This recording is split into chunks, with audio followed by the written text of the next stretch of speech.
Bonjour, bienvenue à Inspiration. Eh bien, j'espère que vous avez passé tous une très belle été malgré un petit peu la température, mais on va essayer de croire pour une superbe belle automne. Habituellement, c'est comme ça. Si l'été est un petit peu plus pluvieuse, on a une superbe belle automne. Eh bien, moi aussi, je me prépare pour une superbe belle automne avec les sujets que j'ai à cœur pour cet automne. Pour le mois de septembre, j'avais vraiment dans mon cœur de parler d'avoir une relation plus profonde avec Dieu. Alors, j'ai appelé ça une relation plus profonde.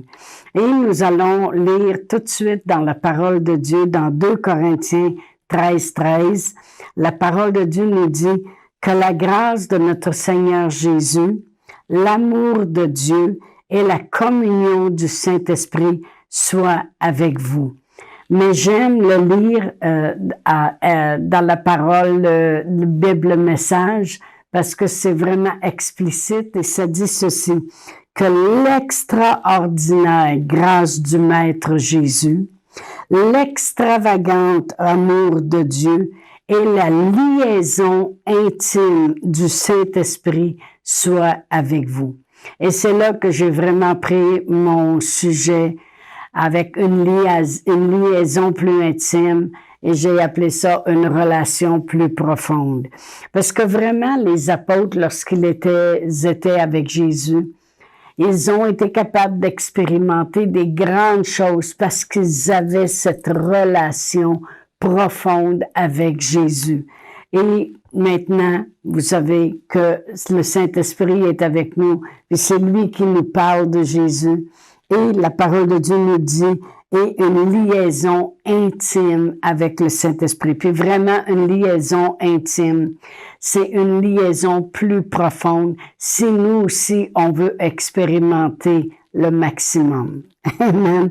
Alors, si on prendrait même ce verset-là, puis on le lirait à l'envers, ça irait comme ceci. D'être intime avec le Saint-Esprit de Dieu va nous amener dans l'extraordinaire grâce du Maître et l'extravagante amour de Dieu.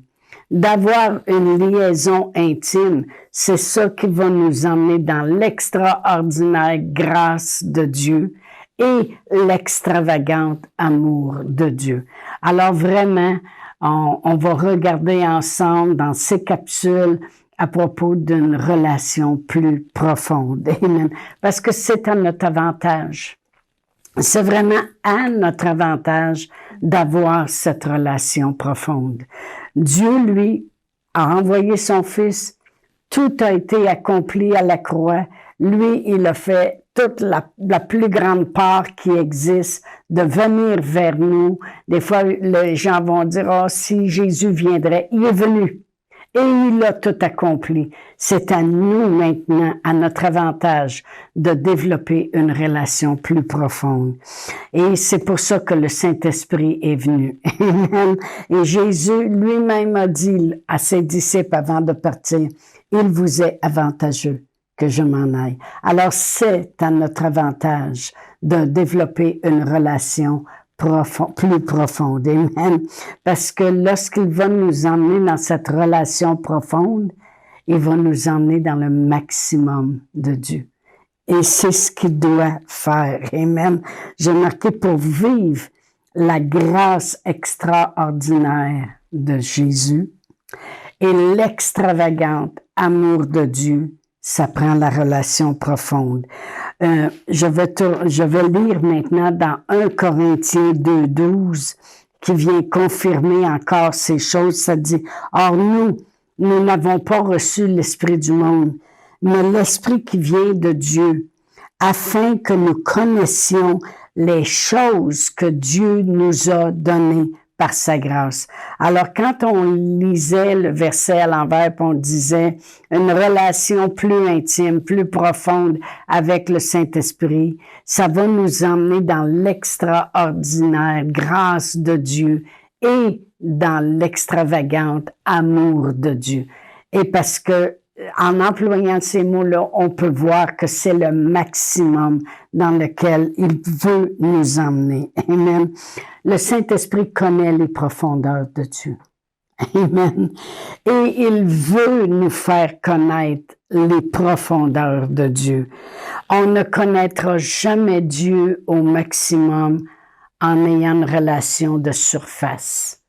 C'était la même chose si les apôtres n'auraient pas suivi Jésus, participé au miracle, être avec Jésus, le voir prier, marcher avec lui. Il n'aurait jamais vu cette grande amour de Dieu, extraordinaire amour de Dieu, puis extravagante grâce, peu importe si je mélange les mots, mais il n'aurait jamais vu ça. Lorsqu'il marchait avec Jésus sur le chemin, il voyait Jésus qui voyait une femme qui allait enterrer son fils.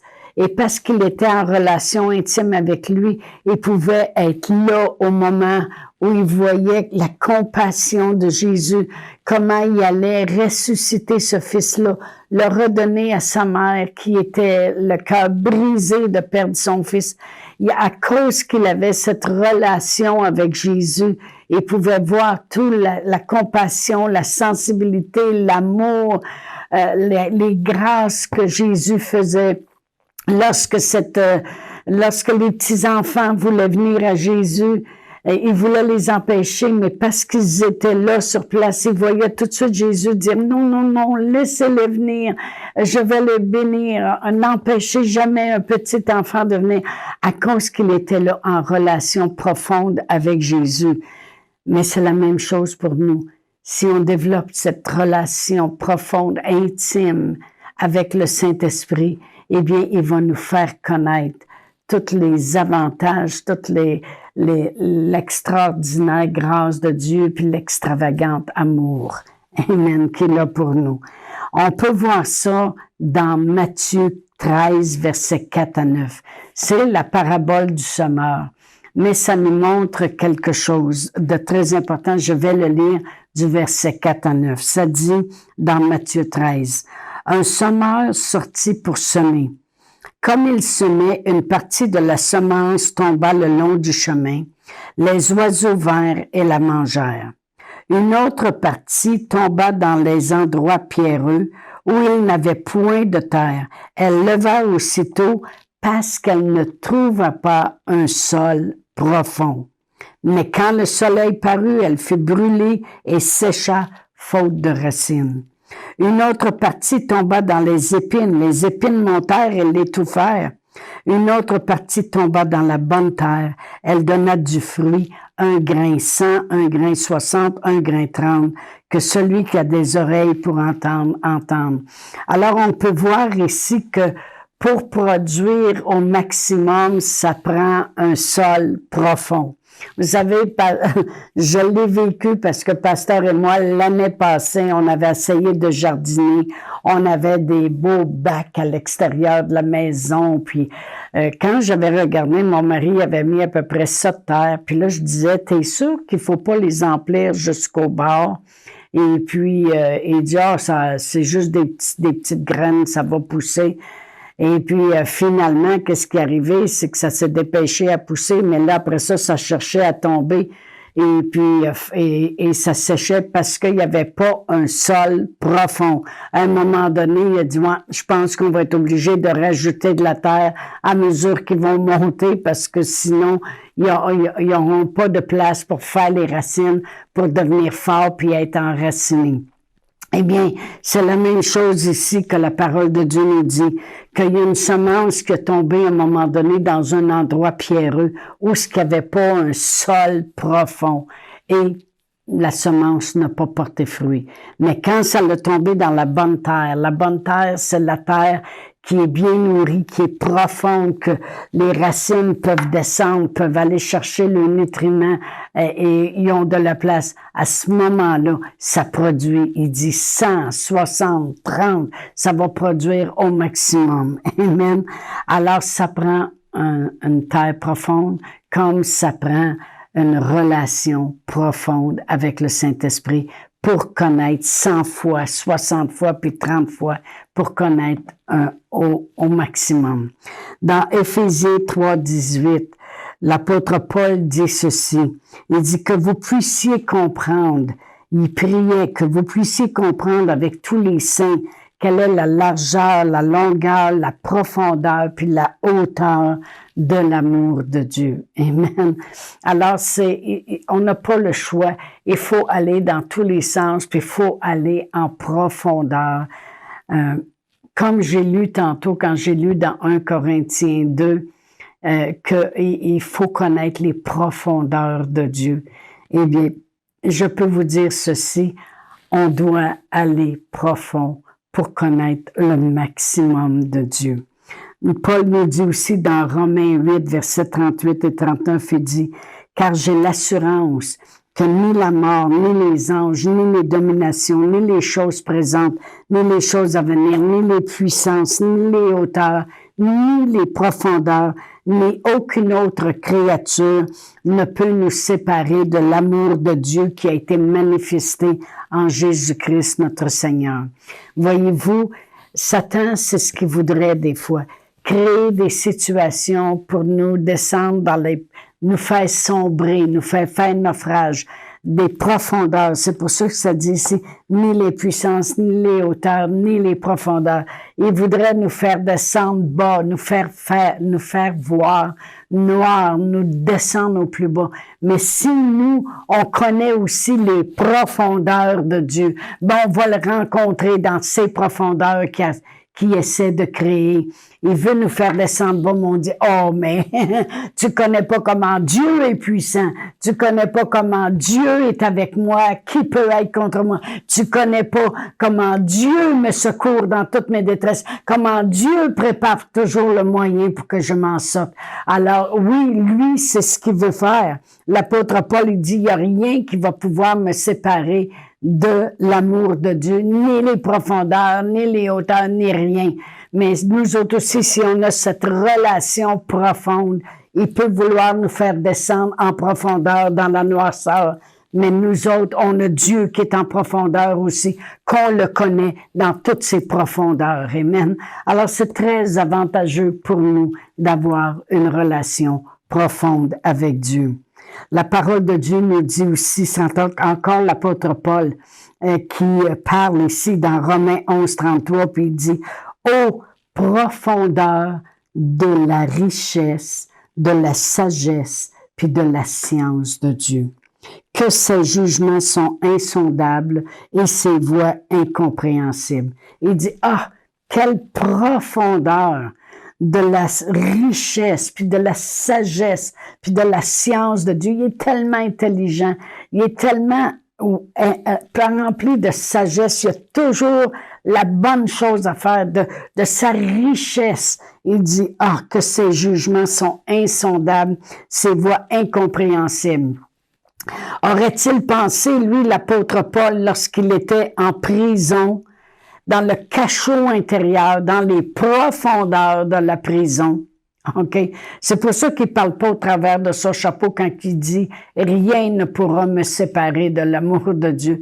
Quand il est dans les profondeurs du cachot, attaché, après avoir été fouetté, mais l'apôtre Paul, il faisait ce que ça prenait pour justement avoir une relation tellement profonde avec Dieu, pour connaître justement les profondeurs de sa richesse, les profondeurs de sa sagesse, puis les profondeurs de sa science. Et même l'apôtre Paul, il louait Dieu malgré tout. Il y avait une relation profonde avec Dieu, mais Dieu est venu vraiment dans les profondeurs. Amen. Et puis, il a créé quelque chose que Paul n'aurait jamais pensé. Il a libéré tous les prisonniers. Il a fait un tremblement là, de terre, que toutes les portes se sont ouvertes. Et en plus, il a emmené un grand réveil. Il dit, ça, c'est Dieu. C'est Dieu. Et non seulement il vient prendre soin de nous, mais il profite de cette occasion-là pour sauver tout le monde. Amen. Mais pourquoi Dieu pouvait se manifester 100 fois plus qu'il pensait, ou 30 fois plus, ou 60 fois plus qu'il pensait? c'est parce que Paul avait une relation profonde avec Dieu. Et Paul faisait les choses pour avoir cette relation profonde. Paul, il confessait la parole de Dieu continuellement. Il disait, mon Dieu est capable de pourvoir à tous vos besoins selon sa richesse avec gloire en Jésus-Christ. Il disait, la paix de Dieu qui surpasse notre intelligence va garder nos cœurs et nos pensées en Jésus-Christ. Si Dieu est pour moi, qui peut être contre moi? L'apôtre Paul, il confessait la parole de Dieu. Puis l'apôtre Paul, il priait en langue plus que tous autour de lui. Dans 1 Corinthiens 14, 18, il le dit lui-même. Il dit, je rends grâce à Dieu que je prie en langue plus que vous tous. Il dit, dans l'Église, j'aime mieux dire quelques mots avec mon intelligence afin de vous instruire. Mais à part de ça, je rends grâce à Dieu que je prie en langue plus que tous. Alors l'apôtre Paul, il faisait les choses pour avoir cette relation intime. Alors peu importe ce qui se présentait, quand même que l'ennemi voulait le tuer avec une vipère, il secouait ça. Il n'y avait rien qui pouvait le défaire descendre profond parce que lui était plus profond avec Dieu. Amen. Une relation profonde avec Dieu va nous faire connaître le maximum avec Dieu. Et si je regarde la vie de Paul, le monde regarde juste à ses tribulations, mais moi je regarde comment il a vécu le maximum. Je regarde comment, peu importe l'occasion dans laquelle il était, la tentation dans laquelle il était ou l'épreuve dans laquelle il était, il ressortait toujours plus que vainqueur. Toujours. C'est pas une vipère s'attaque à lui, puis c'est pas lui qui meurt, c'est la vipère. T'aurais pas dû t'attaquer à Paul, parce que là, tu viens de mourir. Il est en prison, il est en naufrage, il est en péril, peu importe, il est lapidé, il ressort toujours plus que vainqueur. Mais pourquoi? À cause de sa relation profonde avec Dieu. Moi, je veux expérimenter le maximum, parce que je sais que tant qu'on vit sur cette terre, on est exposé. On est exposé à toutes sortes d'épreuves. On est exposé aux intempéries de la vie. On est exposé aux maladies, aux contagions, aux choses qui... On est exposé. Mais si nous avons cette relation profonde, nous allons toujours expérimenter le maximum. Profond, plus profond tu vas, plus au maximum que tu vas avec Dieu. Alors, on va arrêter aujourd'hui sur notre sujet, mais le continuer la semaine prochaine. Alors, je vous dis à mercredi. Chantal Paulus est avec vous tous les jours du lundi au vendredi sur Facebook et YouTube. Vous pouvez écrire à Chantal en privé sur Messenger. Si vous avez manqué une capsule, retrouvez-la sur la section vidéo de Facebook ou sur YouTube si vous désirez faire un don par Interac. Voici l'adresse courriel capsule.inspiration@gmail.com. Le mot de passe est inspiration au pluriel. Vous pouvez aussi faire un don par www.eslr.org/dons. Veuillez indiquer en mémo Capsule Inspiration.